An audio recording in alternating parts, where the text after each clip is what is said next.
400-ലേറെ ദിവസം നീണ്ട മുനമ്പം ഭൂസമരം ഇന്ന് അവസാനിക്കും. താത്കാലികാടിസ്ഥാനത്തിൽ ഭൂനികുതി സ്വീകരിക്കാൻ ഹൈക്കോടതി ഉത്തരവിട്ടതോടെയാണ് സമരം അവസാനിപ്പിക്കുന്നത്.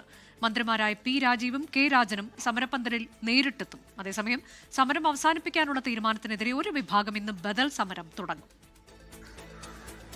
414 ദിവസങ്ങൾക്ക് മുൻപ് മുനമ്പത്ത് ആരംഭിച്ച സമരമാണ് ഇന്ന് അവസാനിക്കുന്നത്.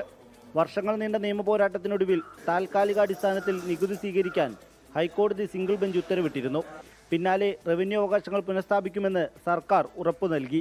ഇതോടെയാണ് സമരം അവസാനിപ്പിക്കുന്നത്. പോക്കുവരവ് നടത്തുകയാണെങ്കിൽ നമുക്ക് പൊസഷൻ സർട്ടിഫിക്കറ്റ് ലഭിക്കണം. അപ്പോൾ പൊസഷൻ സർട്ടിഫിക്കറ്റ് ലഭിക്കും. അതേപോലെ തന്നെ എൻകംബറൻസ് സർട്ടിഫിക്കറ്റ് അതും ലഭിക്കും. അപ്പം അങ്ങനെ റവന്യൂ അവകാശങ്ങൾ പൂർണ്ണമായിട്ടും ലഭിക്കും. അത് കൃത്യമായിട്ടുള്ള ഉറപ്പ് ലഭിച്ചിട്ടുണ്ട്. മന്ത്രിമാരായ പി രാജീവും കെ രാജനും സമരപ്പന്തലിലെത്തും. പൂർണ്ണമായിട്ടും അവർ സംരക്ഷിക്കുമെന്ന നിലപാട് സ്വീകരിച്ചിരുന്നു. പക്ഷെ അങ്ങനെ ചെയ്യുമ്പോൾ നിയമപരം ഒരു ദിവസത്തെ പ്രഖ്യാപനം കൊണ്ടുള്ള കയ്യടിയല്ല, അവർക്ക് സ്ഥിരമായിട്ടുള്ള അവകാശം ഉറപ്പുവരുന്ന നടപടിയായിരിക്കും. അവിടുത്തെ 600-ലേറെ വരുന്ന കുടുംബങ്ങളെ ഒരു കാരണവശാലും അനാഥമാക്കില്ല എന്ന് നേരത്തെ തന്നെ ഞങ്ങൾ പ്രഖ്യാപിച്ചിട്ടുണ്ട്. ആ പ്രഖ്യാപനത്തിൽ ഞങ്ങൾ ഉറച്ചു നിൽക്കുകയാണ്. മുനമ്പത്തെ ഒരു രാഷ്ട്രീയ ആയുധമാക്കാൻ ആരും തയ്യാറാകരുത്. കമ്മീഷൻ റിപ്പോർട്ട് നടപ്പാക്കാൻ സർക്കാർ മുൻകൈ എടുക്കുമെന്നാണ് പ്രതീക്ഷയെന്ന് ജസ്റ്റിസ് CN രാമചന്ദ്രൻ നായർ പറഞ്ഞു.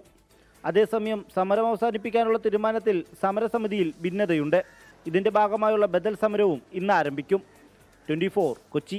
ലോകത്തെവിടെയായാലും ഏത് സമയത്തും 24 വാർത്തകളും ഓഗ്മെന്റഡ് റിയാലിറ്റി പാക്കേജുകളും എക്സ്പ്ലെയിനറുകളും വിശദമായി കാണാൻ ഞങ്ങളുടെ യൂട്യൂബ് ചാനൽ നിങ്ങൾക്ക് സബ്സ്ക്രൈബ് ചെയ്യാം.